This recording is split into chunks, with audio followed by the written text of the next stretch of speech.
Hello YouTube and welcome back to the channel here today. Today we're going to be reacting to episode 21 of Revolutionary Girl Utena, and we're pretty excited to be here today on this Utena Monday. Now hopefully, fingers crossed, this isn't a nuclear bomb of an episode like the last few weeks have been. I just need to fucking settle down just a little bit.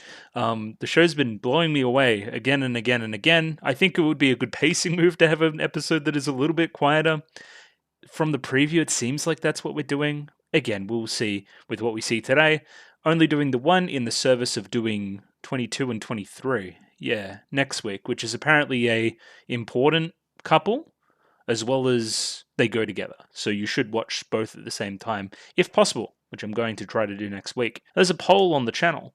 You should vote in the poll. Put the poll answers, not the answers, put the list up here of the shows that I'm watching. That'll be awesome. Yeah, put those up there. If you have interest in me reacting to any of these shows, you can vote by joining my Discord and going into the poll section of that Discord, clicking on the link and voting. There'll be a Google form. It's pretty simple. It's pretty close right this moment as well, so if that maintains, then your votes will matter. So please get in if you have any interest at all whatsoever. Now, as of recently, I've been doing my YouTube comments in a summary. I went to write it, and I'm kind of like, they're not that long. So let's just have a look here and go through it. I think it'll help me to actually identify some people that make good points, as well as actually addressing each individual point. It was a couple of big episodes last week, is my point. So I think going through it like this will probably end up with a better product. Hopefully, we'll see. So first comment here from Ender Valentine, Wakaba flourishing, or I believe I had Wakaba can flourish, but either or, is probably one of the best episodes. Probably the best episode in this arc. Also really like the jury episode. I'm with you on that one. I really like a lot of the episodes around this point. It's probably better than the first arc in my opinion right now. I don't know if that's an unpopular opinion or not. This is one of the first major points that runs through a lot of the comments. I was pretty mean to Saionji last week, which isn't unwarranted, right? Because he did, he slaps a lot of people he probably shouldn't be slapping, let's be real, and that makes him a bad guy. He also, got really, masculine ragey and tried to,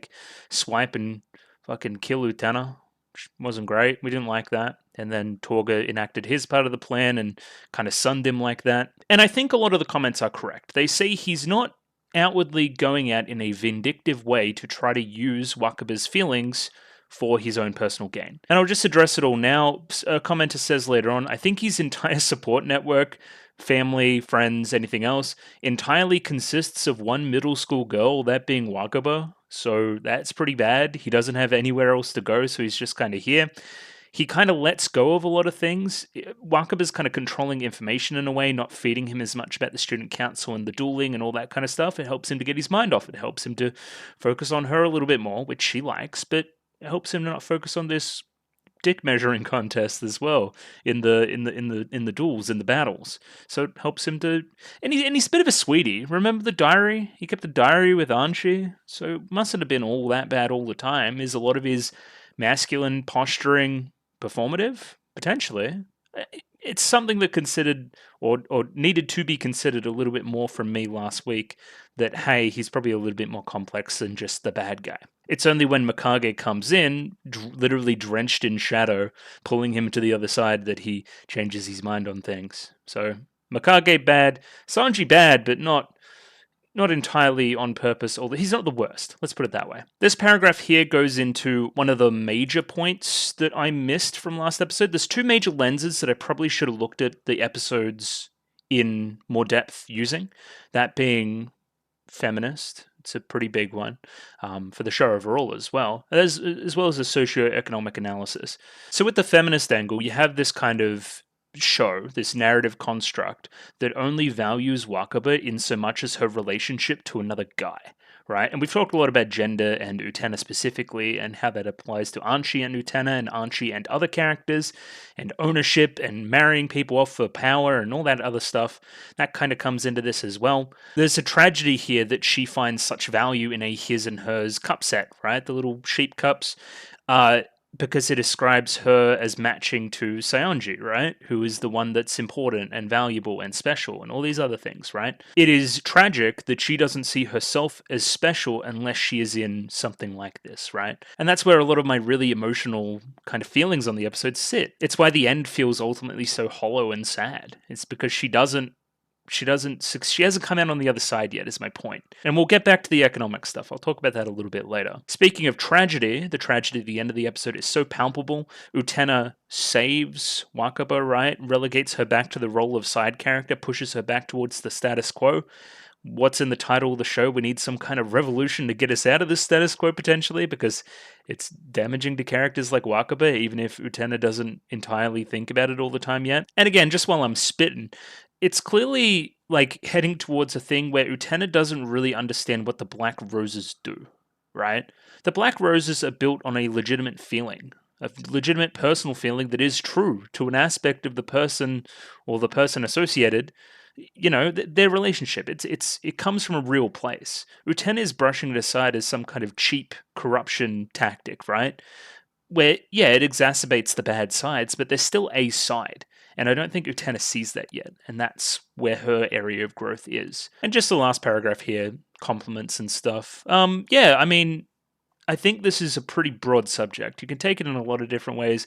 We haven't even talked about Shakespeare yet, which is coming up. And I love reading people and their opinions and their justifications for certain things in the show. It's one of my most enjoyable times of the week? I don't know what I would say, but it's good. Purin-kun, next comment here. Saionji is one of those guys whose personality changes depending on who he's around. I agree. This paragraph here goes into, I guess, the question mark on who actually pinned up that letter at the very start of the show, which is arguably the inciting incident of everything, right? Because it was in the trash, it was thrown away, and then somebody pinned it up, and Saionji claims it, but kind of not really. You would have to think that when this is being considered along the line of, you know, the locket being thrown into Shiori's rooms and other setups and characters that potentially want to motivate other characters into doing certain things, pushing them further towards duels, you'd have to think that Archie may be involved, which is a little bit fraught. We'll leave that for the show to unravel, I think. I talked about this a lot last week. I love the recontextualization of the single tear falling down her face, that shot being reused.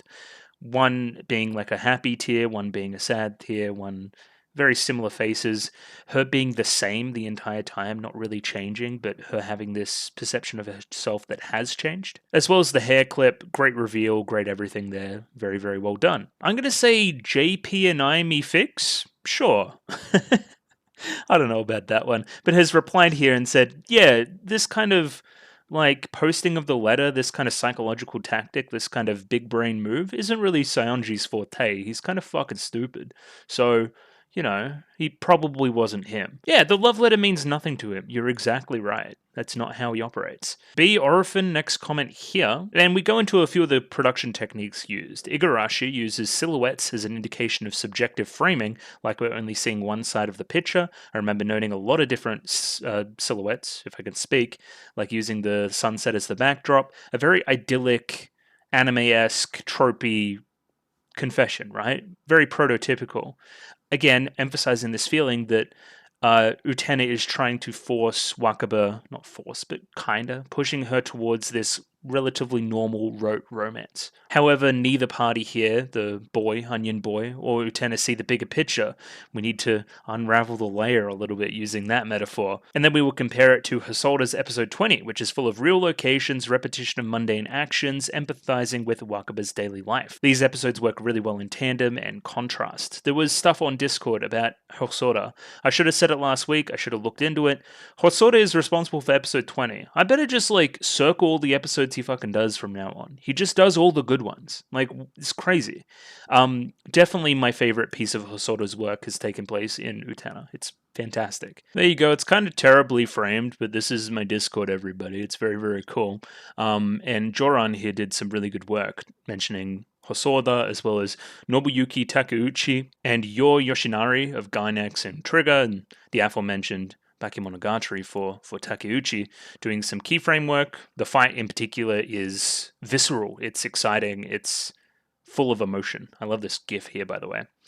Talking more to Hosoda's work specifically, how do you make a character walk a mile in the shoes of how do you make the audience walk a mile in the shoes of another character?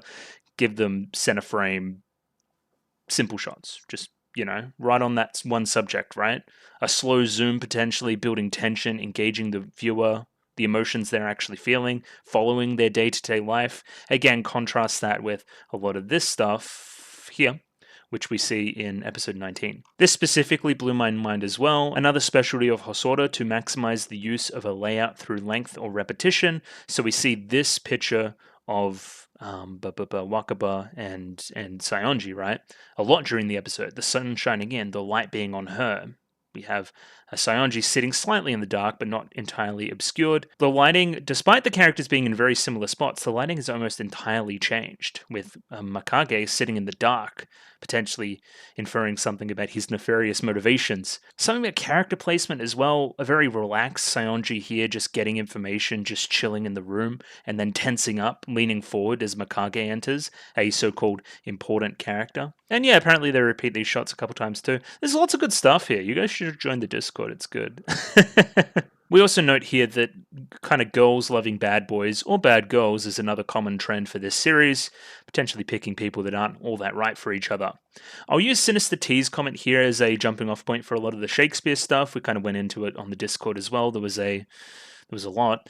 Episode 20's dual song, Magic Lantern Butterfly Moth 16th Century, is a double allegory. And I'll explain. And again, I have not consumed Hamlet in basically any way. Essentially, Hamlet is extremely meta. Specifically, there's a couple of side characters whose names are escaping me, who are basically like side characters that are aware that they're side characters and kind of are Hamlet's friends by proxy and kind of need to convince him of some stuff. But this scene specifically, the stuff we're quoting in the dual song from episode 20, comes from a part of Hamlet where they're performing a play that is meant to be depicting some real actions of other characters to convince them that Hamlet possesses the knowledge that he knows that they killed the person. I don't know, it's weird. I haven't done the thing. That's not even getting into the stuff on the Discord. I was reading about some parallels between Wakaba and Ophelia that I thought were quite poignant as well. There is a lot here, and probably too much for my segment here and now, but yeah, just know it's in the old noggin complex, and the idea of the duels being almost performances, and a performance trying to tell somebody something about real life, especially a killing that has happened in real life, is relevant to the Wakaba situation more than we would know. I think as well there is something about pouring poison in somebody's ear, which again is a kind of metaphor, right? It could be literal poison, but it could also be like lies, deceit, that kind of thing, poison in someone's ear, as kind of Wakaba's holding Utena by the hair, as well as the idea of like Utena almost mercy killing Wakaba as well, which is crazy. Anyway, I gotta move on, otherwise I'll go insane. Next comment here from Tori, I believe. Your comments on class, Ari Wakaba's unspecialness reminded me of a number of things, right? Arisugawa, who's Jiri, right? That's a surname associated with old Japanese imperial families. But Kiryu is very similar. Serious power and wealth. This is basically like super mega awesome, everyone is rich school, right? Which again goes to my, I guess I would say, socioeconomic understanding of the episode, right? The class understandings, class implications. People are special in so much as they have money. And that applies to real life as well, which kind of sucks. That's kind of terrible. I think the easiest way to look at this is to look at the places where the characters live. What are their rooms like? Well, think about Wakaba's she's got a little room as part of a dorm of some kind. It's pretty quaint. It's, one bedroom thing. She's just kind of doing her own thing. Blah, blah, blah, blah. Compare it to Utena, who, again, by circumstance, but still lives in it, is living in a mansion by herself, which is crazy. Well, not by herself, because Archie's there, but you know what I mean. Like, compare that to Torga and Nanami's house as well. Compare that to what we've seen of Juri's stuff as well. It's pretty nice. Specifically, Wakaba's comments during the duel about people like trampling on other people, you guys don't understand what it's like for us down below that watch the special people up above us just trample on us.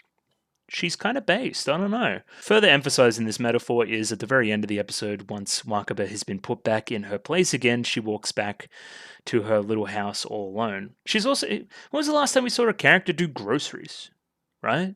She's the only character we've seen do groceries. The other characters have other people do groceries for them. They're fucking rich. So yeah, I'm keen to pick up on a lot of these points again when we see Wakaba again, because this isn't done by any means. I think a lot of characters, Utena included, need to go through some growth in this area and come out on the other side and have a better perspective on things. We've been through the Shadow Girls lore before. I'm still just going to call them the Shadow Girls, I think. But just know that Seiko is performing this little season, this arc, where we had Aiko and Biko before. This is the comment I was alluding to before. Where do I go when I'm kicked out of boarding school? Doesn't include family. He just goes to see a middle school girl. Probably isn't great. Probably indicates some things about his upbringing, maybe. And yeah, 22 and 23 are kind of a pair, and set aside some time because they're kind of important. I seek a next comment here. Wakaba is brutal here in a way we haven't seen since Nanami's duel. It's very interesting as well. The two duels that actually went violent, where it wasn't about getting no rose, it was about killing. It was about murdering other people. And Nanami didn't even need a black rose for that. She just felt that type of way. That's crazy. But again, there's some inbuilt barriers between us feeling for Nanami and feeling for a character like Wakaba. Wakaba's always been on our side. She's always been there for these characters. Think about what she did for Utena in episode 12, right? You know, I feel more for her than I do for Nanami. Not that I don't feel for Nanami, but it makes it hurt a lot more, I feel. As somebody who was a professional teenage boy before, this is most certainly true. Teenage boys bring out the worst in each other for sure sometimes, and I feel like that's what's happening with Sayonji. I'm wondering what's happening with Torga. I would love to see a little bit of a Torga checkup at some point, just to see what he's up to. He's just kind of become reclusive and alone. This as well, here probably mirrors my feelings more now as well. Is grateful to Wakaba, doesn't feel for her romantically, but you know, you got me back up and put me on my feet, but now that I'm on my feet, I realize I'm better than you and I'm going to walk away. Right? There's almost some element of Wakaba wanting to keep him down in the dumps because he knows that she knows that he could leave at any point. Right? There's an imbalance there. There's a power imbalance between the two characters. Victoria, next comment here, just a time code. Cue me debating if Shiori's ex and the Onion Boy just being just boy is a textual parallel. Kind of. They're both just normal blokes. And this show has no place for just normal guys, right? We don't like that shit. I think this take here from Airwave 2K2 is a little bit too hot for me. Probably goes a little bit hard on Wakaba, who, yeah, from one perspective, she is kind of just letting this known abuser back in and back into the school and kind of redeeming him through her own eyes, but that's taking away a lot of her perspective and her tragedy in the situation and a lot of extra context and nuance from the show. So too hot, too spicy for me personally. Moving on here, we have a very, very long comment from Alex, which I'll try to get through quick smart. First paragraph here, we have a pretty good point about the Utena tea scene, right? She's just so proud of herself that she thinks that she's got it all figured out. She's the special one. These are side characters. They'll never have complex, meaningful motivations for anything. We can clearly just push them together and have the two normies kiss and be boring together and go off and live a happy life. It makes her pride in that scene turn a little bit smug by the end of everything, right? And again, I was right there with her. I thought we were going for a way more rote type story.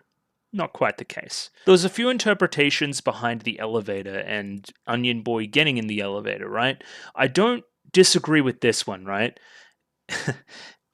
Onion Boy is a normal guy. He's a normal guy. There's nothing different about him. He is part of the majority. He is not being, he's not a minority in basically any aspect of his being. Therefore, the system as it stands right now is good for him, right? Again, apply this to real life in a number of different ways if you want to. I'll leave that with you guys. But yeah, he doesn't have anything left to revolutionize. The butterfly stays a butterfly, It's just the way it is. And then we kind of drag him a little bit. He is pretty nice guy, but he ultimately had his heart in the right place, I think. I don't know. It's a bit of a weird one. It's like the Mickey criticisms from very early in my series as well.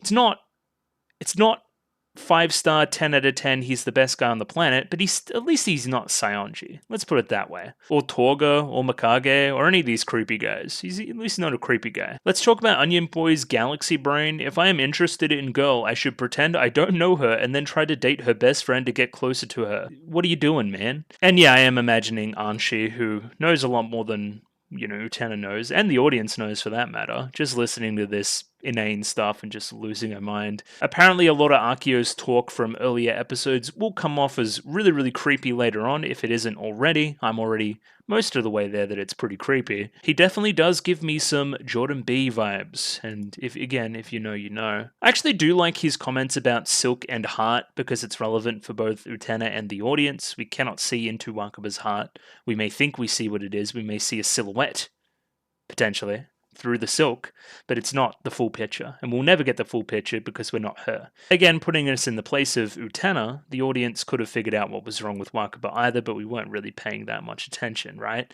We were never... I wonder if there was some clues there that she was harboring Saionji, right? Looking back at it, and we just didn't notice it because we were more focused on the special people doing the special stuff. I did like this as my point from last week as well, kind of Wakaba attempting to be protagonist for an episode and getting her just desserts from the god of the series, the narrative, casting judgment on her and putting her back in her place. Potentially something that must be revolutionized. I don't know. We're not going to talk about religion here. We've already talked about fucking everything else. I think I mentioned this before. Wakaba enjoys being the only source of Saionji's news because then she can manipulate the things, right? Just barely mention the student council, then move on to whatever else she wants to talk about. And yeah, never felt that she was intentionally tricking Saionji, or Saionji was intentionally tricking her. Just kind of, this is nice for a bit, but once he gets the opportunity to go back to the way he was, he's got bigger fish to fry. Remember his whole eternal thing. I like specifically this line here as well. I see Mikage stepping into the room as an actor on a stage. He is aware that he's in a production. He's almost behind the scenes, pulling the strings, and just kind of walks into frame, where the other characters don't know that they're part of his little story. He breaks the rules. He doesn't need to make sense to anybody else. He's kind of like a weird vampire. He just does what he wants. I like this as well. Anshi drops her facade a little bit, and she's like, oh shit, this is real bad. I need to drop everything. Hey, Utena, you're gonna need to fucking actually do your job here because she's out for blood. And I know that she's gotten to you emotionally already, right? You're compromised. I'm actually in danger. You gotta fucking do this thing. Pull the sword, come on, or I'll do it myself. Another nice parallel is kind of Utena using Saionji's sword to strike her down in the same way that Saionji struck Wakaba down earlier in the episode, through his actions. And this is very meta as well. Utena's flashbacks to all her important moments with Wakaba, her moments of providing exposition for the audience, which is like, no, she's an actual human person. She had more going on than just these scenes, just exposition and kind of comedy. She's more than that, right? But Utena, the narrative, the audience, they only ever see her in this perspective. I think this, and pause and read it if you want to, is probably the best understanding of this dynamic, right? Utena nobly doing this thing, striking her down, sacrificing her, you know, for the greater good, to make her better again.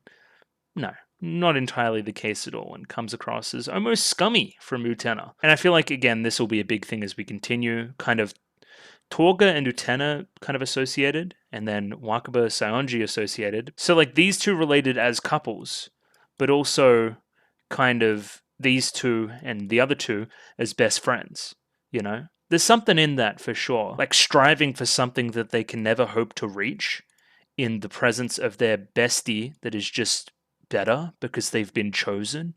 Is there another parallel in so much as we've implied a lot of stuff about Toga being the prince? I don't know. Next comment here from Nosta. Interesting that Mikage talks to Saionji, Nanami, and Miki, but not to Juri, probably scared of her raw power. You would have to imagine that's true, considering how much of a Chad the Juri is, so... you know, fair enough. I really liked this from Maximiliano Ramirez Romero. I feel for Wakaba, when she's in the elevator, it starts as a pupa and stays as a pupa. There's no butterfly to any of it, again, associating the butterfly with the aspect of the special chosen characters that get to participate, right? It's also more to our metaphor from before, where when Boy was in the elevator, Onion Boy, it just stayed a butterfly the entire time. There was nothing deeper. There was no moto fukaku or whatever he says, right? There was none of that shit. There was no deeper to it because it was such a surface level issue. More and more evidence here that a lot of the names, especially associated with even the school and everything else, are associated with wealth, right? So the idea of the Onion Prince and the Onion Princess as well, working class, lower socioeconomic, as opposed to the real princes and princesses that hold each other for the rest of the show. Like... it's pigeonholing her as lower class, right? There's a character type in the Baroque Spanish theatre, the gracioso, Or funny one. Being Saionji a clown, he's only needed in the narrative and can be escalated and de-escalated in the same way that Wakaba is used in the narrative as kind of a comedic foil. So that's kind of cool too. I also like this part where we just say that she has good hair. I agree, Wakaba does have good hair. And I agree that she may be the only one that fully remembers the duel and everything that happened, right? You know, it was pretty real for her in that way. More and more talking shit on the Onion Prince, saying that he lost the Oppression Olympics. True. And yeah, as we said before, this comment goes into it in great detail from Victoria. I don't know if I said that before. But yeah, Onion Prince has it good. He's okay. Onion Boy's doing fine. He doesn't need the elevator. He doesn't need to revolutionize the world. There's no power to be harnessed from Mikage there in that way. So again, when they're like, you're a good person, it's Mikage saying that. It's not entirely implying that, hey, you're actually a morally correct person in this world. It's a little bit more like, no, you're not useful for my needs here, so buzz off. It's more like that, right? Yeah, butterfly pain. Yeah, okay. I knew somebody said that somewhere along the line. Good. And yeah, contrast that with Wakaba, right? Who is a normal girl, but then you attach your feminist critique, right? Okay, normal boy goes in the elevator, he's butterfly, he's all good. Normal girl goes in there? Nah, society's fucked. Wait, there's all sorts of things that are fucked here.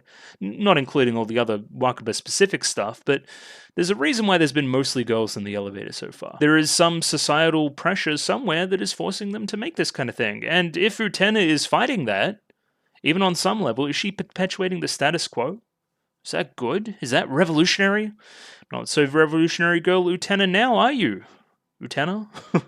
I really liked my episode 19 at the very end. I liked my reaction there as well. I'm happy other people liked it too. Pencil sharp with a similar point here. I'm thinking about the allegorical meaning of Onion Boy not becoming a duelist. He likes someone, but they like someone else is fundamental. There's nothing to revolutionize there. In contrast, the other Black Rose duelists have anger at some systemic societal pressure, which Mikage invites them to revolutionize. Entirely correct, and probably why Onion Boy isn't very useful, and probably why we won't see him again. He's not all that interesting either. In a very similar way from Bird Plushie here, always interesting to think about Tatsuya being told he's truly a good person in the elevator and what that might mean. Does it imply that everybody else isn't a good person? Or should we keep in mind that the narrator is Mikage, right? What is his qualities for a good person? Is he trying to challenge the status quo or perpetuate it? We're still trying to figure that out. What would good mean in this context?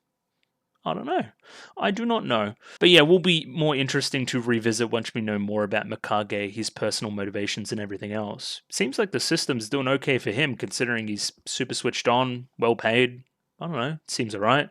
Keeps some rando in his basement that he seemingly enjoys the company of, that grows, does some random horticulture for him. Seems okay. JP and Naomi fix next comment here. The tragedy of Saionji is that he could be a better person if he wasn't so preoccupied with toxic masculinity pissing contests where he inevitably gets outplayed anyway. And yeah, very similar to what was said before. I think there's a side of him that is appreciative of Wakaba, even in a platonic way, not romantic at all, but realizes that she's small fry. Walks away when the circumstances suit him. He goes back to the system that continually rewards him. And yeah, last comment here from Cosmic, who's been kind of running through the rest of the series, because I see the comments come up all the time, which is fun. Just people starting from the start and catching back up. Now they caught back up, you're going to have to wait weeks, which sucks. First praises me, which I always like, and then says, hey, maybe you should read the Ikuhara thing. It isn't too specific, but it's interesting to note or read the quote where he is not quite as kind to Onion Boy as Mikage is, which is interesting given the even if she's tarnished, I'll take her back stuff, which isn't entirely great from Onion Boy. I feel like Ikuhara would have some things to say about a character like this that is the most generic white boy ever. He's just nice. What else do we want? The other thing is, Akio's advice seems to have some patterns to it. It's so polite and oftentimes has truth to it, but there's also weird comments that reflect on Utena. You're in the prime of your life, great age to fall in love, you're special, bet you can't even tell. Bad touch, almost groomer vibes from my boy. Well, considering the woman he's allegedly dating and the other woman that he's dating in the dark, maybe this isn't as unfounded as we may think it is. Oh, this is interesting too. In the Blu-ray release, they've changed a line. I don't know if this is subwise or changed a line in the dialogue. Originally, when Wakaba sees, or Utena sees Wakaba enter the dueling arena, she's shocked and calls Anchi by her first name, right, instead of what she normally says, right? Which is just a nice little character touch. Just shows, I mean, something deeper maybe. I don't know, it's up to you guys. I've been talking for way too long anyway. I said I wanted this to be short and it just wasn't. But that's just what happens when you watch like the best episode ever. You get a lot of comments and you want to talk about it a bunch. Either way, hopefully I can cut that down to a half an hour. Next up we have episode 21. It's seemingly gonna be a Nanami the Bully girls thing. We will see. That's what I gathered from the preview last week. Yeah, we'll see. It may be a poxy episode to just do one on, but it is what it is. So no major, predictions there, I guess. I don't know if we're going to address any of that Wakaba stuff specifically, but maybe we'll just move on to the next thing, and Wakaba will get pushed further down the road to when it's more important, maybe potentially during a final-ish act. But yeah, I'm going to bring the episode up now, but not without my shill stuff. So if you like the video, consider liking the video. If you like the video and you want to see more, consider subscribing to the channel. Comment below anything you thought about the episode, anything I could do to improve my presentation. Comment below. I'm doing follow for follow on Twitter, so follow me on Twitter if you'd like me to follow you back. And the Discord. Join Discord, love Discord, Discord. And jumping into episode 21 of Revolutionary Girl Utena right now. Rightio, I have episode 21 up there ready to go. 23 minutes and 27 seconds on this one, so please sync up accordingly. As always, I have a picture-in-picture version in the description below and using the Some Stuff subset. If you guys would like to advise me on what to use next after episode 24, that'd be great. Yeah, if there's some kind of Blu-ray rip, if you guys just want to link that to me, that would be awesome. Either way, we're just going to give this a 3, 2, 1 and jump right in. Radio 3, 2, 1, go. We're back with some more Utena. And I yapped like crazy. The people that don't like the yapping, they're going to be mad at me. The haters go crazy. I'm very excited about this poll, by the way. So check out that poll if you haven't already. The one on my Discord in the polls section. I was reading through the list of shows, and I'm literally like, I would watch each and every one of these, most certainly.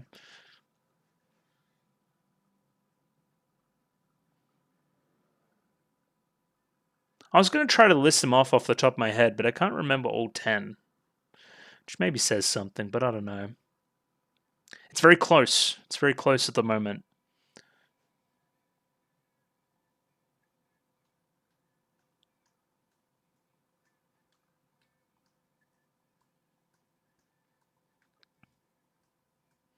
I'm waiting for Big Daddy Torga to come back. We love Big Daddy Torga. Well, we don't, but it'll be interesting when he does come back. I wonder if he's still listening to that same old song up in his room. Sekai. Alright, show me something. Oh, Nanami. And her clique. Her entourage. Yep. Even a marching sound effect there. Okay, they're glazing.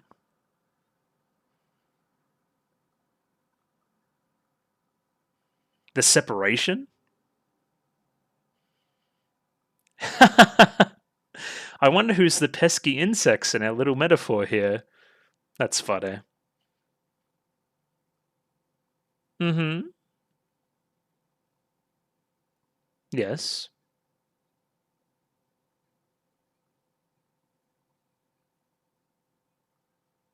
Okay, this is some origin story stuff. Hello, Daddy. Odd thing to say from me, but sure. Seto Kaicho. What's that rose doing there, you reckon? It's just kind of sticking out. Just a normal yellow rose. You guys do know that they're siblings, right? It's going to be there for the entire flashback?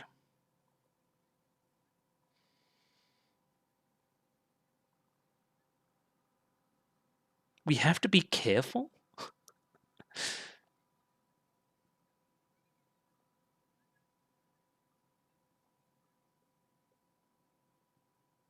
Huh.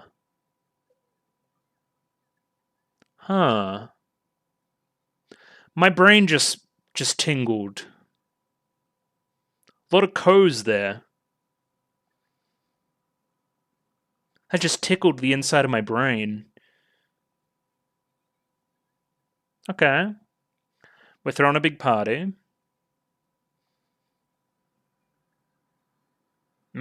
Of course. Not listening. She doesn't give a fuck.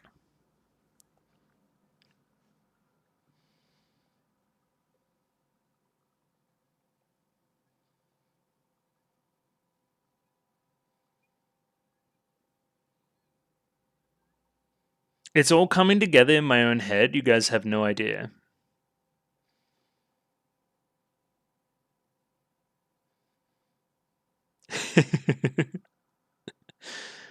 Oh, Makaba gets invited. Yo. She made it?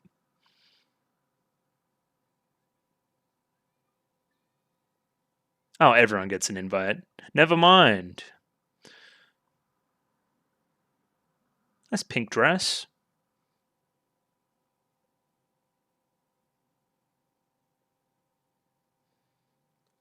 I mean, he's probably got other shit on his mind.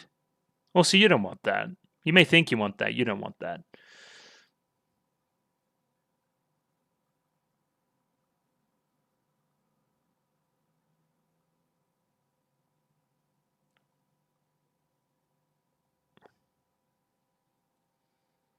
Oh, the rollerblades? She's kind of sick. This episode here is really, really interesting in contrast with 19 and 20 as well.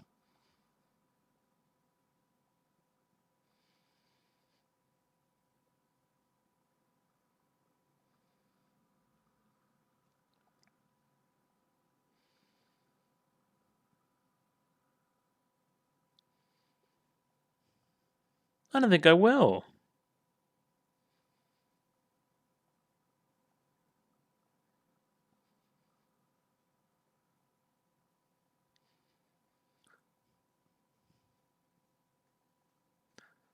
Nanami is girl bossing like crazy. Yep, you force that lower class down to do your dirty work while you party. The party that you didn't prep.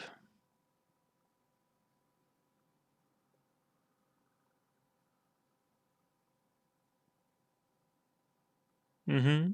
Has he even looked at you once?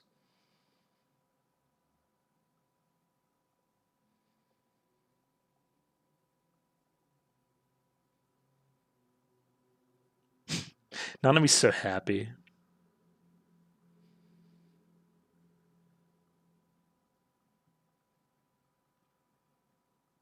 I know. It's a great shot. I really like that.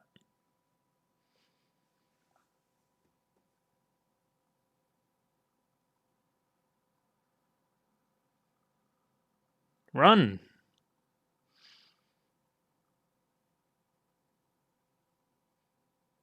Utena was all blushy there.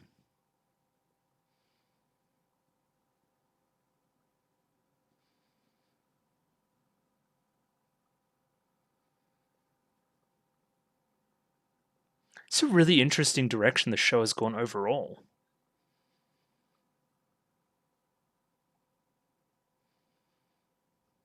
Maybe he was putting up airs. I don't know.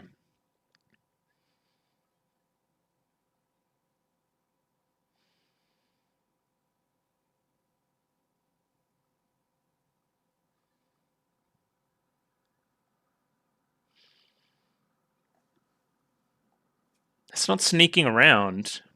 What was that? You're odd.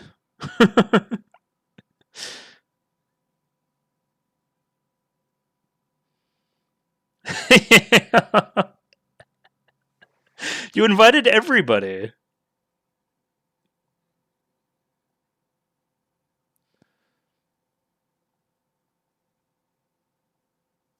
Aren't you falling asleep? That's funny.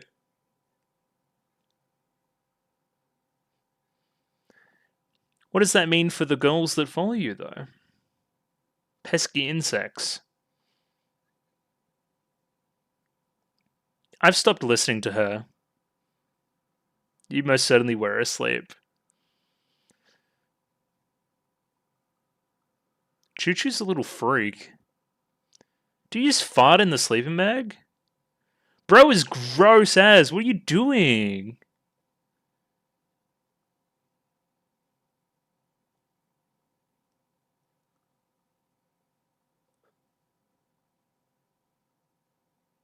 What was the plan there, big dog?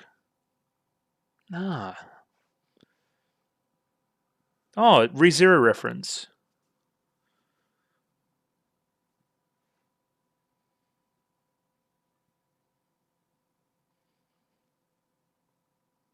Hmm. Oh.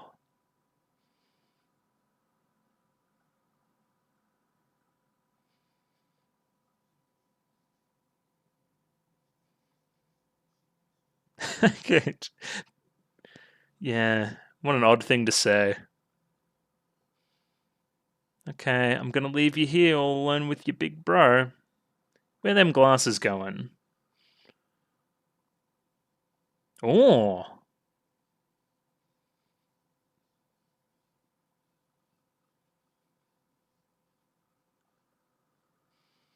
Sure. Okay, so she's in his pocket a little bit. We'll see. And again, we know from that recap episode that he is very cognizant of everything that's happening. He's talked to the prince. Or hasn't talked to him, talked at him. Yes, what's going on? Little white rose, do you see a prince, potentially? There he is. Just walking in the rain, no umbrella, as you do. What if you offered your umbrella?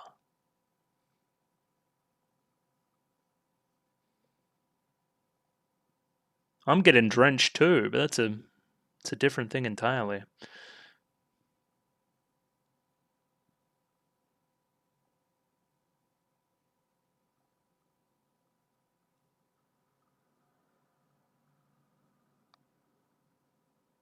Yeah, you gonna take the chance? You may be called a pesky insect.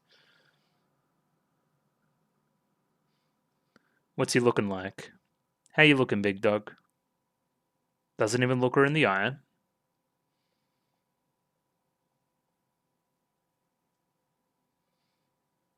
Okay, weird way to phrase it.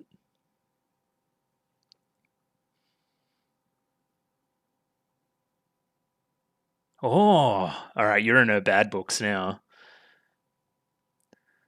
That's about the most romantic thing you can do. Share an umbrella. Oh, I don't think we're doing any black roses.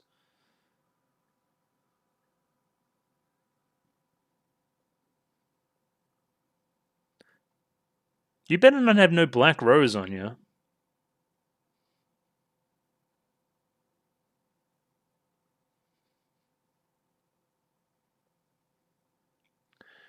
You basically just exiled her? I'm jealous.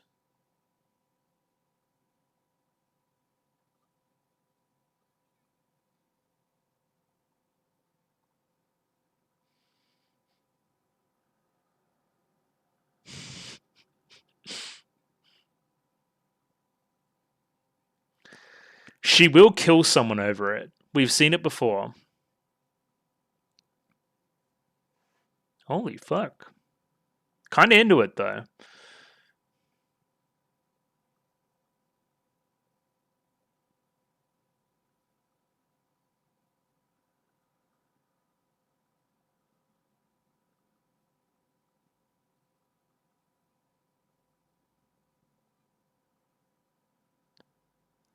Are you guys my real friends still?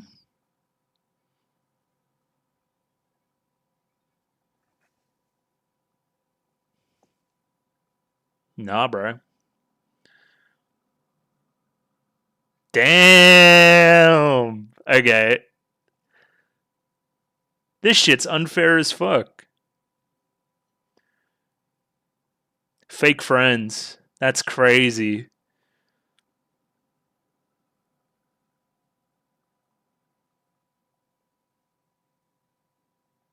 Well, the blue up there is very cool.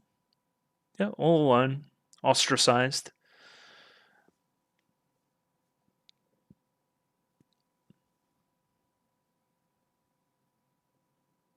Interesting. Sure. As soon as you hear that elevator start up.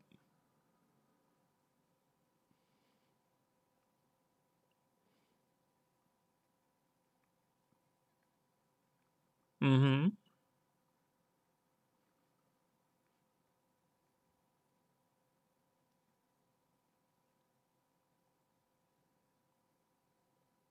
Call it what you really want to know? Yep, go for it. I'm just a girl.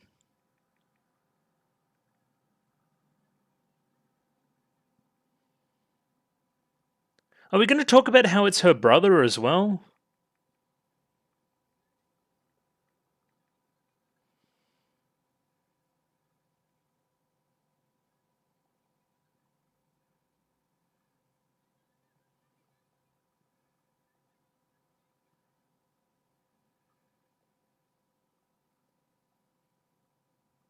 I love the shot.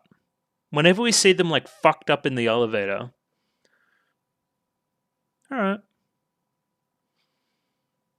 You really should just be fighting fucking Nanami.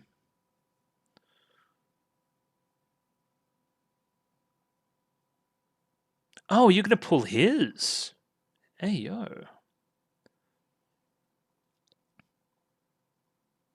Ugh. It's a cool shot.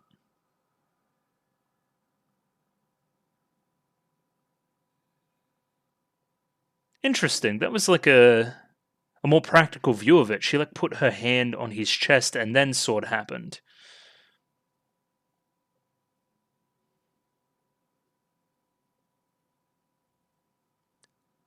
Now I'm very interested here. Yeah.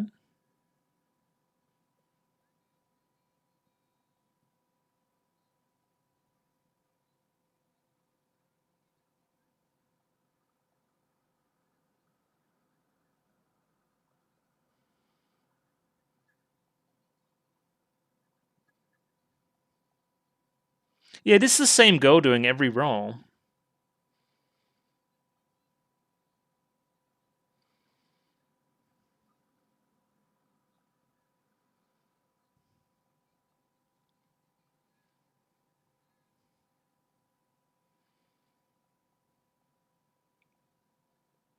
What? Okay, that one will need a second watch. So all cards on the table, I was like, okay, all those three girls' names end in ko.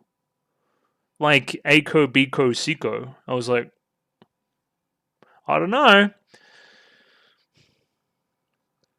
We've never really seen who's been doing the shadow plays. There's clearly some element of it that's happening in real life now. Utena's commenting on it.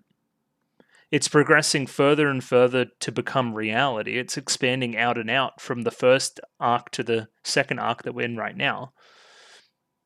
I don't know. I was thinking some stuff. Maybe I was wrong. I do think it's interesting that when we're talking about what just happened with Torga as well, and the talk from the Suwabuki episode and before it as well. A lot of talk about virginity and plucking a sword out of someone's chest and that kind of thing. Like it being discussed in that same kind of hushed tone. And I guess the way that that she feels for Torga. It's an interesting conversation topic. Nanami's just awful too. We don't like her very much. But she's okay. She's entertaining at least.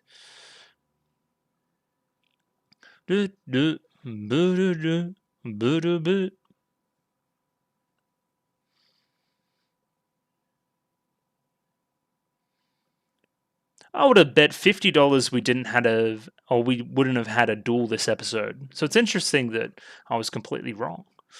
Just didn't know where it was coming from. Umbrellas, pretty clear one. The connection between the two characters. Do you even know her name?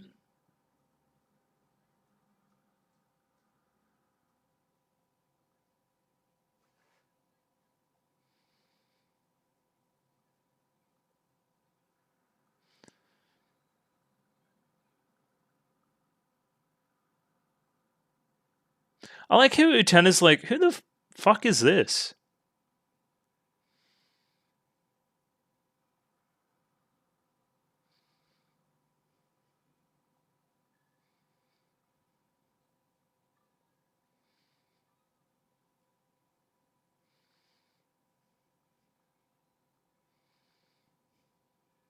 This song sounds like an ad for like a, like a spray and wipe type product. Like it's going to remove all the stains off your clothes. Yeah, it sucks.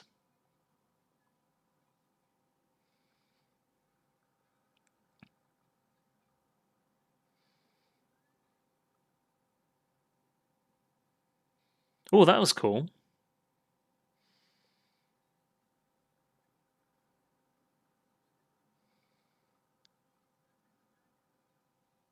I don't know about Noble.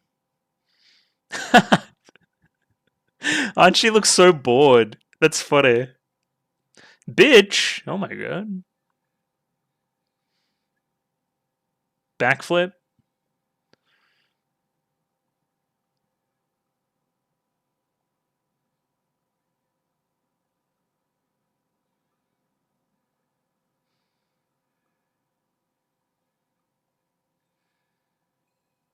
Yeah, we got her.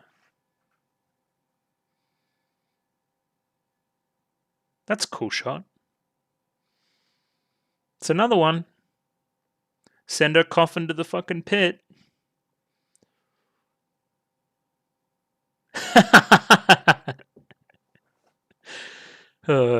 Get shit on.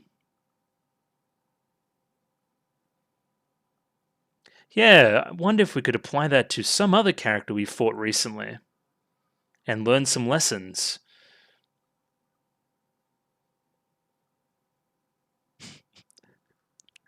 Uh,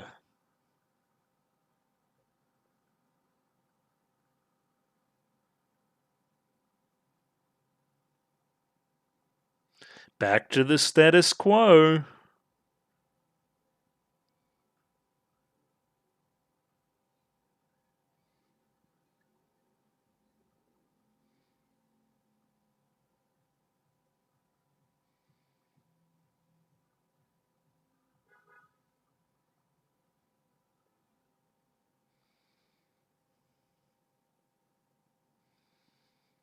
I don't know. Sometimes they forget stuff, sometimes they don't.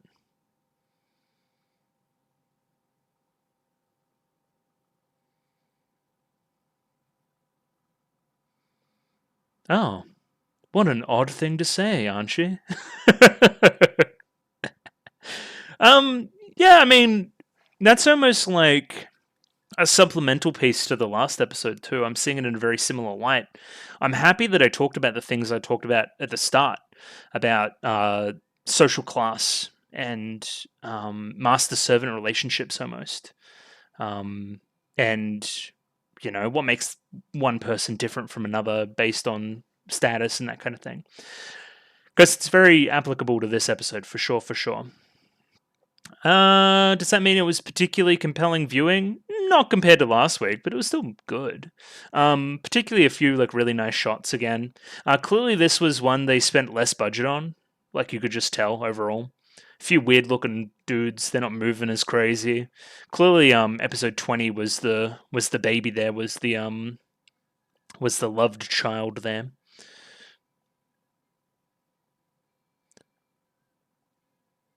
But yeah, still thinking about the Shadow Girls. Just a little bit. I don't know. Maybe it's because one of the characters is called Aiko, and then we have Aiko, who's the Shadow Girl. Aiko. Don't know. What's next? Okay. Seems like we're moving back towards plot-relevant stuff. Gotcha. I see. Backstory? It's got that John Lennon drip. Interesting. Whoa. So you would imagine next week is some kind of 2-episode arc around Nemuro Memorial Hall. Nemuro Memorial Hall, if I can speak. Which, again, is pretty clear. That's the direction we're going next. It's probably the main plot of this core of the show. We'll see. Yeah, I'll give that episode a rewatch. Why not? Let's do that. So I think I said a lot of my piece about the episode and what I think about it during the ED already. Definitely supplementary to episode 20 and episode 19 and that little arc. It's almost it's almost comparing Nanami and Utena in that way, in that they don't consider the side characters around them the kind of satellite characters to them in as much depth. Mirroring the audience, right? I didn't know these characters' names. I'm going to be real with you. So when they're like, hey, these are this character's names, this is what they mean to Nanami, this is how much Nanami uses them to get her way and to push things towards the way she wants them to be pushed, even subconsciously, I'm reminded that these characters do indeed have lives to their own and aspirations and everything else, much like Wakaba to Utena. I wonder if there'll be something in the next 2 episodes to kind of tie this together in a way. If there's something at the basis of Mikage's cause or his motive that attaches itself to, I guess, servitude in a weird way. Like these characters that are only indebted in so much as their screen time to other characters. Is there something in Mikage's backstory that mirrors that a little bit? Because that seems like that's where we're going, or at least the Nemuro Memorial Hall stuff and the boys dying. If you think about it, was he in control of all those boys dying? Is that going to inform his shit in some way? Are you picking up what I'm putting down? Was he in charge and then all those kids had to die for some reason? In a cave-in? It'll be interesting to see, because I feel like it's a pretty, running theme through at least the past few episodes, is that, hey, there are characters deemed important and characters that get trampled on because of that. Now, again, these 3 characters, their names share the suffix ko, very similar to the Shadow Girls, so I was thinking maybe there would be some reveal regarding the Shadow Girls. There's 3 girls over here, there's 3 girls over here. Are they the Shadow Girls? More and more the Shadow Girls are growing out of their little boundaries and blending more with the real world. It's that specific window in the locker room that they're using now. It could have been those girls the entire time. It would also, again, put the audience in the shoes of somebody like Ananami.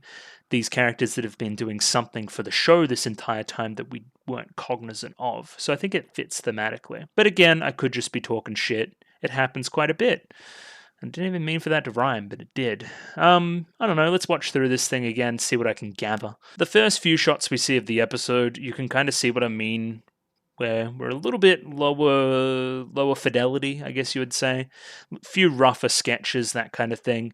Nevertheless, I think it's well directed, especially all these different shots here that are used to separate these 3 from Nanami. Specifically, this shot is probably the most pointed in that regard. We're going to follow her around like she's in charge. She's the leader. She's leading the pack. Her uniform's different. She's special, right? We're her entourage. We're behind her. We're just complimenting her. Wherever she goes, we go. That's where we're following. Eyes locked on her. Combined with the dialogue here, we're so happy to have the privilege of being in your company, Nanami-sama. So very respectful, so very servant, so very glazing, all the different things you want to say there. We have a very pointed title card as well, so they're like, we're so grateful to have you, Nanami-sama. She turns her head if VLC wants to behave here at some point. Yeah, right here. So yeah, we're happy to be in her presence. Look behind you. Pesky insects. I wonder what Nanami thinks of these 3 characters. Potentially thinks of them as pesky insects, as opposed to myself, who's a glorious cow at heart. So we got a little bit of an introduction card there, which I missed on the first time through, that said that this is the middle school entrance ceremony. This is the first meeting between these characters and Nanami, right? We have this yellow rose here in the corner punctuating the entire thing. You know, the yellow rose representing Nanami being in each of the characters' minds the entire time. They're infatuated with her. It's, you know, on their minds for sure. So the three girls invite Nanami to join their little group. There's already three of them. We saw you at the entrance ceremony. You think you'd be good to join our group, that kind of thing. But then they see that, you know, she's all over Torga, right? They probably don't know her family association, but hey, if she's close to Torga, that's pretty big. He's the student council president after all. And it blows each and every one of their minds, right? If that girl is that close to that guy who's tantamount to royalty in this school, then she must be important as well. If I want to get close to that person that is school royalty, then I need to stick close to her. I think we're ignoring, I think a lot of the characters are ignoring this. You're related to him? You're related to him. You are related to him? I don't see anybody calling this out. Like, this is odd.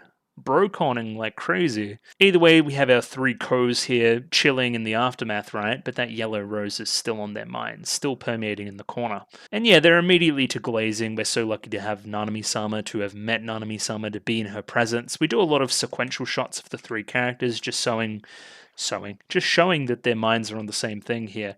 Right? They're all on the same page. Yeah, all these characters are patting themselves on the back because they were chosen to serve Nanami, right? What a privilege. What a privilege to be able to do this. So from now on, let's join a little clique, right? We're going to work together to make Nanami's life the best because she's tangentially related to some other more important person that we all respect. What has she done to earn our respect? Not much. Will she earn your respect in the near future? No, she won't. Will she be very annoying? Yes. If this doesn't mirror real life, I guess brown nosing for lack of a better term, then what does? It's very, very direct. Yeah, if you guys can't on some level relate to these characters and their plight in this episode, I don't think you have met enough people or have lived enough life. Or you might be Nanami in the equation as well, which I hope not. But yeah, this definitely happens in many, many facets of life. Just people just glazing like crazy just to get one leg up, just to get one leg closer to the top. You know, big old pyramid or something. You know what I'm talking about. Either way, plot-wise, now we have Nanami who wants to throw an extravagant party to cheer Torga up. It's back in present day. He still is a little bit reclusive. He hasn't said a line of dialogue yet to my knowledge. I wonder if they're paying the voice actor there. But yeah, I mean, you know, let's throw a party. What else do they do but throw parties at that house, honestly? More and more stuff here. We have this character in the back trying to tell Kiryu-san to be on duty, be on class duty for the day, do her role, play her role in the kind of community of the class. She's ignoring him. She's too big to care. That kind of thing. She's the center of attention. Somebody else will have to pick up her slack for her not doing the work and wanting to throw a party instead. If this frame here specifically doesn't say that to you, I don't know what will. This is really good too. All these three characters in tandem. Again, VLC. Yeah, starting here you have Keiko, then the other two. See, I don't even know their names, man. But just like layering in on top of each other, all on the same page here. So then we have a quick montage of all the girls going around school, giving out invitations for the party. There's going to be a big shindig for Torga, which is great. Now, this shot here is very interesting, considering what I said before. I don't know if they intended this at all, but almost for a moment here, I wonder if this was before everything. I don't know. Wakaba is compared here to characters like Miki, to characters like Juri, right? Like, she's seemingly important right here, right now, for this little interaction. Please, can I show me Wakaba again? Yeah, like she is being individually considered now as a character instead of one of the people in the background, right? Is this anything? Is she just a character that we know and we eventually give invitations to everybody anyway, so what does it matter? I don't know, I thought it was an interesting singling out of Wakaba there, as I think that she's an equivalent.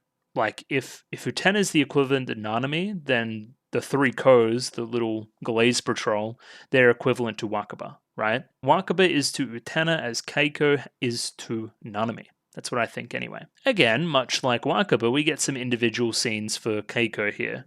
I'm just going to check that her name is actually that. I think it is. It most certainly is that, for sure. It would have been embarrassing if I got her name wrong. But as I said, yeah, similar to Utena, we get scenes, or similar to Wakaba, I should say, we get scenes with her alone in her room, considering things, having an internal dialogue, like she is a main character for this episode, right? Like considering that Torga's going to be at this party. I want to put in my best clothes, I want to impress him, even though I know he won't notice a girl like me. I should at least try. It's the same philosophy that exists in the umbrella scene later on. Now we have the three girls preparing for the party. They've put all the dishes out. They've cleaned everything up. Everything's looking spick and span ready to go. We have Keiko here drifting across the screen like that because she is wearing rollerblades, which is fun. Specifically, she's really excited for the party because she'll get to see Torga and potentially talk to him and that kind of stuff, right? You know, seeking inherent value in the opinions of others, specifically men. I don't know if we've talked about that already, but we have. You know, she's excited. It makes what happens next all the more tragic. This is when Nanami starts being not very nice. She has some student council paperwork that she needs to put together tonight. However, tonight's the night of the party, so I'm going to palm that work off to somebody else. Specifically you, Keiko, right? It's just a tinsy problem. Yeah, I love, you know, just not regarding her at all. Like, if the party's all ready, then I don't see a problem. The paperwork's at school. You know, see you later. Bye. Have fun doing that work. Not considering her opinion at all that she wants to go to the party or anything else, right? Now I know this is less to the point, but I really like her dress and the bow on the back of the hair there too. Pretty good. Turns out she's a bit of a bitch though. So then, you know, the party goes as normal. Torga's there, schmoozing. Not his full normal self, but enough to, you know, pacify people at the party, let's say. We get a little bit of internal Keiko dialogue here. I've always watched after Torga, but Nanami's been there, the object of at least his direct affections, even though we know that he's looking at someone else. Bringing back this motif again, the only one who can get near the prince is a fairy tale princess. I'm nothing but that, even in a very Cinderella type way. I'm not. I'm the servant girl. I do everything for the evil stepsisters in this little metaphor, right? I'm just waiting for my own personal little Cinderella moment, but it's not coming, right? I'm lost. I'm stuck. Yeah, specifically this transition shot as she brings herself back to reality. You know, she's not actually looking at Torga here. She's not allowed to. She's trapped in the student council right now doing the work. The monoliths of work that are standing either side of her, towering over her, right? I don't know, a smarter person than I could probably talk about this framing too. Just something about it screams princess. Or screams like Cinderella, screams. I don't know if it's the lack of shoes as well. I don't know, I just feel that kind of vibe coming off of it. I really like the shot. Then, of course, we have all the deemed important characters schmoozing it up at the party. Utena's deep in conversation with Torga. He's probably said something deeply inappropriate, which is good. However, Keiko is relegated to the sidelines. She's putting on the production. She doesn't get to be part of it, right? She, you know, watching from the side of the stage, not part of the important plot stuff happening inside. But that's part of this kind of cause motif, is taking the camera outside of what we had already seen, the important characters, and showing a little bit more, expanding out, breaking that shell, right? That's kind of what we're seeing now. Normally, the episode will be entirely focused on our main characters inside of the room, inside of the party. Now we get to break out of that. We get to see some different perspectives. We get to have a more broad view of the world that we may one day have to revolutionize. You know, gets the audience on the same page, even if Utena isn't quite there yet. I really like these shots here as we go back into the bedroom. Clothes are thrown to the floor. He never got to see the dress. It's very personal. It's very real. Taking the hair down. You know, he never got to see me. I never got what I wanted out of any of this. Why I was so excited for this party, I never got to fulfill any of that. Now, a lot of this episode, aren't she just sleeping? Look at that. She's just fucking having a snooze. I don't know what that's about. Also from the scene before, I like this idea about the different worlds. We got that through Wakaba as well. You know, Saionji's going to go off to his different world again. He's going to leave her behind. Similarly as Keiko here, right? Torga's in a different world to me. I'm not even registering on his radar, you know? I have zero chance at all. So Miki and Utena speaking here, they think Torga looked a little bit better, which is nice, but he still doesn't show up for school. And then Nanami has a fucking bitch fit here. She's like, oh, you're secretly spying on Torga because you guys were talking about him. No, we're just generally concerned about his well-being. You know, we're not spying, we're not sneaking around. It's not what you think is going on, even though, again, some of it's predicated on some actual legitimate stuff where Toga actually may be interested in Utena, but that's neither here nor there. So Utena's clashing with Nanami here, but then we quickly have the other girls jumping in and making their voices heard as well. Still, VLC's just fucking up today. I don't know what's up with it. But yeah, they're all getting in her face. I don't know what meow meow meow's about, but it annoys me, so it's doing a good job. I think, yeah, Utena's face is similar to mine. Yeah, Utena simply just went to the party because she was invited. I don't see any other reason for why she would have been talking about him or attended the party or anything. I don't know. Because she's a little bit over her whole prince thing with Torga. She's less infatuated for sure. Nanami says that she was invited for the ugly friend effect. She wants to look more beautiful by inviting all the ugly girls. Again, what does that imply about everybody else's role at the party? It's also a diss to you, even though you don't see that. And here's one of the first, I guess, implications of the insect idea. Turns around, points at Utena. Any and all insects swarming around my brother will face my wrath. This is a warning, right? It's a warning to the audience as well as a warning to Keiko, one that she doesn't heed later on. Again, there's something about this conversation being so fucking boring for Anshi, right? Like, God, I've already seen this episode already. Just skip to the next one. Like that kind of vibe. I don't know what else there is to it. She looks kind of cute when she's sleeping, though. I don't know. Especially when she just woke up there. She's like, oh no, I was asleep while standing up. I think that says more about your circumstances than you want to let on. I'm not watching this. I'm not watching this again. Choo Choo farts in a sleeping bag and then sniffs it. So, I don't know. Is Nanami sniffing her own farts? Is that what Anshi really thinks, and that's why she's like tuning her out? Is this anything? Is this anything at all? I don't know. Maybe Choo Choo's just a gross, disgusting freak. That's also willing and able to be the answer, I guess.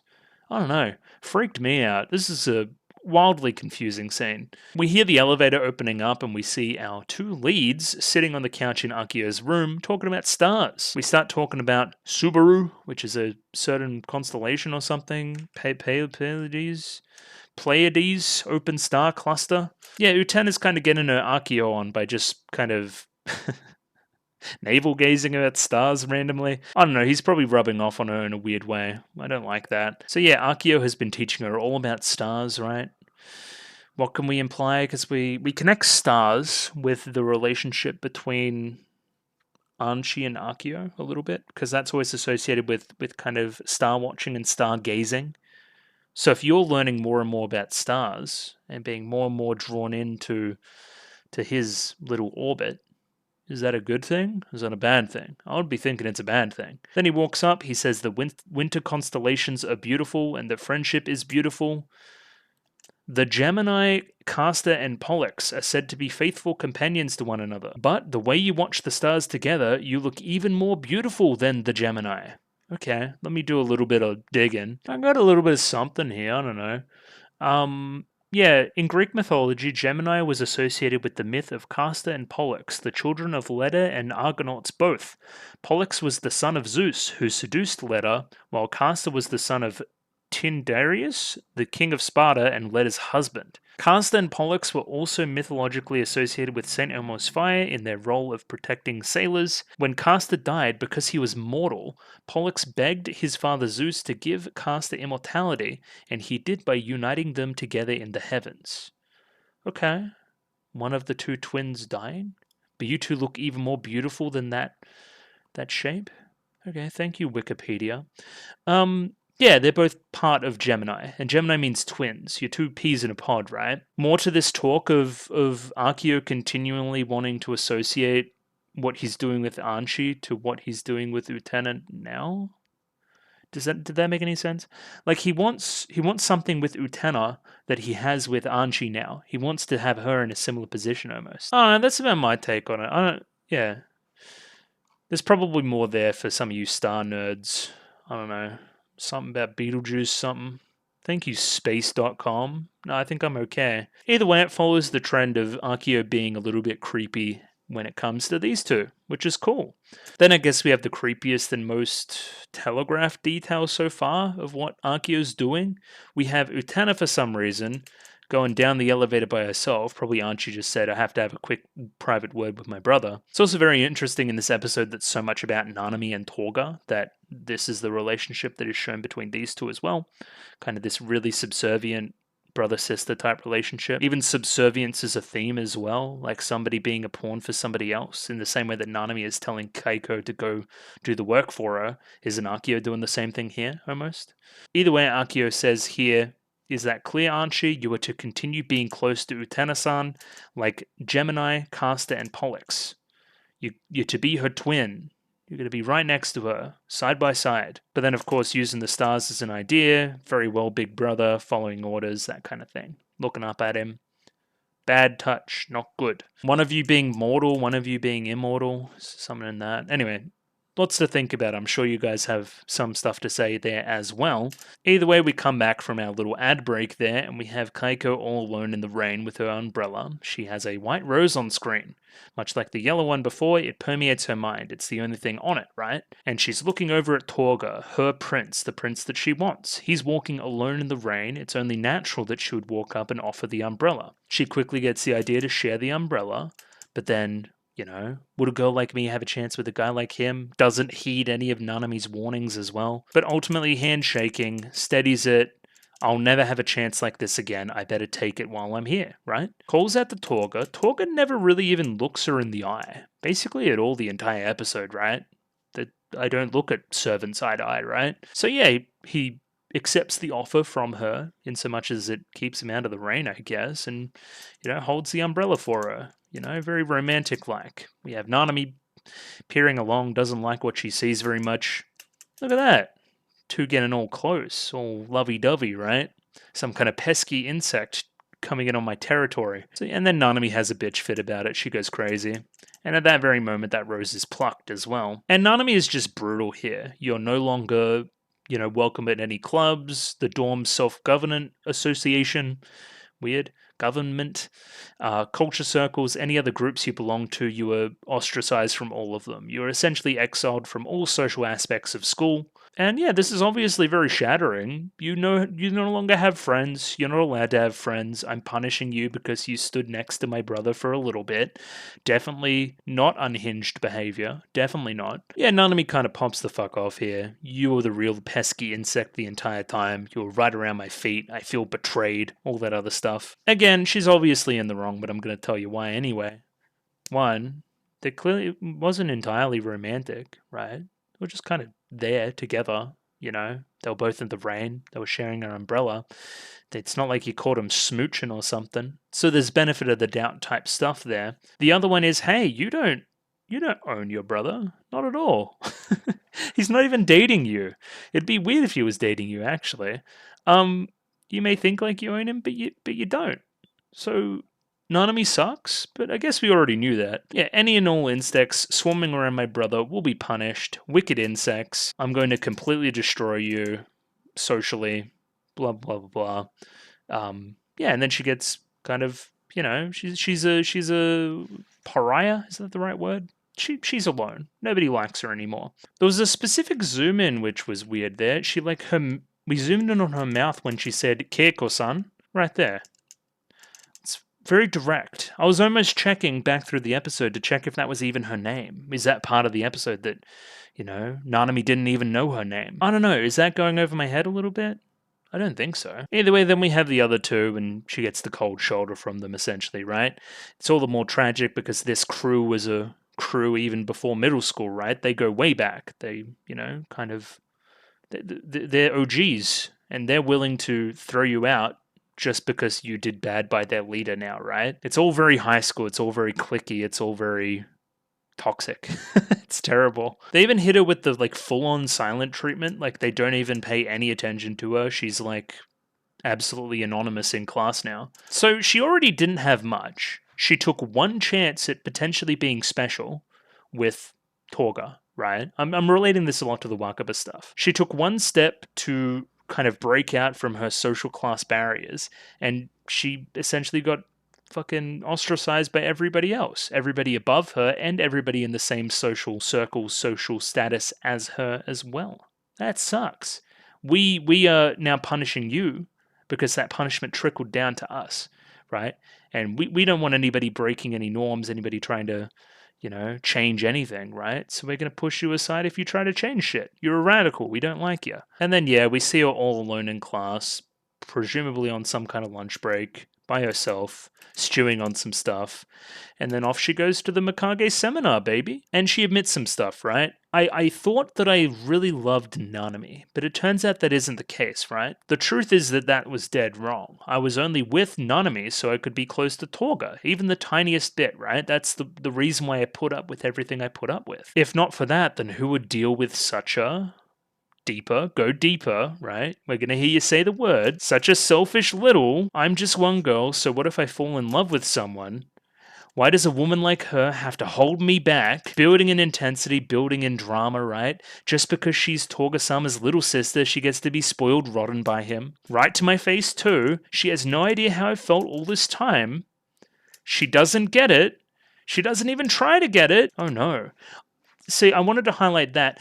In the elevator right then, she doesn't say the word bitch. She doesn't say bitch, right? But she says it a lot later on, so... she went deeper. She actually said it. She said what she was thinking. She didn't hold back her thoughts, right? And I think that's important. She told everybody, eventually, what she actually thought about Nanami. She's a bitch. As a result, her only choice is to revolutionize the world. A path has been prepared for you. And then, yeah, we fill in all the gaps, and we have Keiko entering Toga's room. With an umbrella. We saw it kind of get pushed up there. Gets very close to him, very personal, right by his ear, holding the umbrella for him, right? But he's still dejected. He's still just looking down, right? Kind of notices her for a bit. Hand comes around the neck there. Great framing of the black rose seal as well. Hand reaches down the chest. Ooh, very risque. And yeah, we get a more practical view into how the sword is actually pulled. It's some kind of reaction between the heart of the person and the black rose seal, I feel. And then, yeah, the turn of the umbrella there is a nice in-between. The sword starts to come out in a very long way. And I kind of talked about this in the moment as well. There's some implications about this sword-pulling stuff and virginity. So, I don't know. You take the implications there how you want to take it there. But, weird. And yeah, Toga's kind of left to slump on his own. And she's got the sword. I actually really like this shot too. She looks fucking kind of badass. I do like after the episode that was all about breaking formula, we have this episode that is very formulaic. It gets us right back to that status quo, the thing that was so challenged in episodes 19 and 20. So just kind of nice filmmaking stuff there. Now, I have no idea about the Shadow Girl sequence here, right? We have Siko doing her thing. She's a big pesky insect around here. One of them's a butterfly, one of them's a giant fucking praying mantis or something. Kind of chasing it down. We hear a lot of snipping and running away. Apparently we can't just outrun it, so hey, take this insecticide. And then brushes it. Blah, blah, blah, that's going to kill us too. So there's something in, hey, I've got this predator behind me. I've got this person behind me that's like bad for me, that's chasing me down, that wants me dead, that may think I'm a pesky insect, that wants to eat me alive, that wants to destroy me.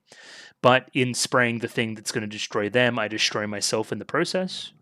But in reality, the whole thing's just air freshener and you think you're dying, but you're not really. I don't know. That's all I got. I don't know how to connect the pieces there yet. Clearly, I'm implying that the praying mantis is Nanami, and the butterfly by proxy must be Keiko, but I don't know what the bug spray is. I don't know. Either way, then it's Absolute Destiny Apocalypse. Same old story, not much there to see. We come back to the top and we have a bunch of umbrellas on the table. This one's pretty obvious. It's the representation of the connection or the chance that Keiko took to be with Toga. And I guess the joke of this sequence is that neither Anchi or Utena knows her name. So it's like, and we can't say her name, right? I didn't even know what she was called. She was just part of the clique. She was part of the entourage. And yeah, like Utena kept continually confused. She's like, you have Toga's sword? What's going on, right? It reminds me of when Wakaba jumped up and then she just said, Saionji. And it's like, what do you mean Saionji? I haven't seen that guy in months. Like, it's a very similar idea here. It's like, oh, that's weird that you pulled that from Toga. That's strange. I didn't know what was going on there. I didn't perceive that. You were a side character. That kind of vibe. And then, yeah, let's do this song first before we do the fight, which is fairly anticlimactic, but it's neither here nor there. Vanish, fade away, melt away. Get the hell away or kie u sero. Sure. Or do we get the subs for both now? Weird. Every last one of you vanish, fade away, melt away, go to hell. Or get the hell away, excuse me. Cookie cutter fakers, all of you, betrayed by desires. I get cookie cutter, right? Because everyone's falling into this, kind of clique mentality. They're very similar to each other. We're cookie cutter by that. We're betrayed by desires. Avenged by hopes. I'm fed up with this day and age. Yeah, just a lot of frustration out of Keiko here. I'll run away. Everyone get lost. I don't want anything anymore. I love this shot here of Anchi where she looks positively bored. Contrast it with last episode where she thought she was actually in danger because Wakaba was moving different. This one she's just like, yeah, this is very by the numbers. Okay, weird. Aboard a sidecar with no driver, imagining a long journey of 3,000 li? Subway, highway, runway. Here I go at 100 kilometers an hour in a sidecar of a motorbike with no driver. I'm just kind of running along something with no clear purpose. But I'm going at 100 miles an hour. I'm going crazy. Hotshot Gale Fugitive. Weird. And then that's the end of the song. Okay, from what I get about that, you had no concern about your own safety and just kind of went for it. Just kind of had a shot. Took a shot at the king but missed. You were frustrated with everything else and that was seen as your only answer. Yeah, again, I'm sure somebody's got a more well-rounded interpretation. The fight goes pretty normally. I'd like to see some of the dialogue here, though. Utena continues like, by now you've got to know all about the kind of woman Nanami is. She doesn't even see someone like me as a person. I served her even though I knew that. But I don't get it. Why Torga's sword? Like, Utena just does not care at all. That's so funny. This is like if Nanami was fighting Wakaba. She's like, okay, well, I'm not really invested in all this drama. I don't care. Okay, weird. I'm just gonna kill you. That's funny. That's yeah, a lot of contrast here for sure. I am noting this is kind of a brown uniform as well, brown hair, very similar type complex. It doesn't matter if you get it or not, can you beat this sword? Remember, this is the sword that Utena has fallen to before. So, is there something in that? Not really, she just kind of brushes it aside. So yeah, I'm gonna kill you with this noble sword, then I'm gonna kill that bitch, the one standing between Torga-sama and me, that Nanami. Again, after she has the black rose, she's actually able to say the word that she wanted to say all this time. There's some kind of revelation here for Keiko. The real pesky insect is Nanami? Yeah, okay, sure. I see now that bitch is the pesky insect, but then Utena just kind of fucking wrecks her shit anyway, so it doesn't matter. All the umbrellas fly away into the sky, and we're left with her kind of like lying down on this little kind of, you know the thing, the crime scene chalk type thing. Weird body silhouettes. Anyway, all these bodies represent somebody that died in the Nemuro Hole stuff. So we'll see next episode. I feel like this is a pretty indicative shot, may even be the thumbnail. Here's the kicker. Utena didn't even know your name the entire time. You weren't relevant to the story. I just thought you were Nanami's friend. I didn't know any of this drama. Utena notes to herself that it's scary how the roots of hatred spread under the surface, completely hidden. Maybe you should have thought about that last episode as well, and had a good hard look at yourself, and if you actually truly are trying to understand the people around you. Either way, we push that coffin away, and Mikage goes, another failure. But still, it was amusing that she called her master an insect. So this almost felt like a throwaway episode for Mikage. He's like, have a shot, why not? Go up there, you've got a legitimate cause to have a go. And there's a black rose here for you, you might as well try, but I don't expect you to do anything. However, he found some amusement in the lower class, the insect in this equation, calling the master an insect, right? The servant calling the master that. I think that's indicative too. I don't know how yet, but it is. Either way, things fall right back to the status quo. You can kind of look at this and see that there's some, hesitation here. And yeah, we're right back to the pecking order. This mirrors the start of the episode, specifically this shot here. Kind of Nanami walking that way, followed by the three girls, right? And Utena's kind of dumbfounded by the whole thing. Anchi just looks cute, that's nice. And Utena's like, I don't fucking get it. What was the point of any of that? And then Anchi tries to be helpful by just telling her their names, which is funny, because Utena didn't know their names. So Utena's like, how can she still be friends, right? How are you still hanging around her, even though you despise her, right? Even though she's carrying these kind of feelings, even though she might not deep down like you very much, why are you still hanging around her? Is there some kind of bigger cause here, bigger want for you in the equation, right? That you want to get to and don't care about the hoops you have to jump through to get there. That's simple, Utena. If it's for someone you love, you can quell any feelings you have towards anyone else. You can deceive yourself as much as you need. Very cool. Very not suspicious line coming from Archie either. So here's my thoughts. Um In a very similar way to the characters with Torga and their relationship with Torga, I feel like Anchi has a similar relationship with Akio, right? Akio wants Anchi to stick around with Utena and be with her for the long haul in the service of some kind of larger meaning, larger plan, right? I feel like Anchi respects this, understands that she needs to do this to get to what she really wants, which may be further down the line, and may imply that she doesn't like you very much, or may see some problems in your character that she isn't game enough to say yet. And I think that's the most revelatory thing about the episode, right?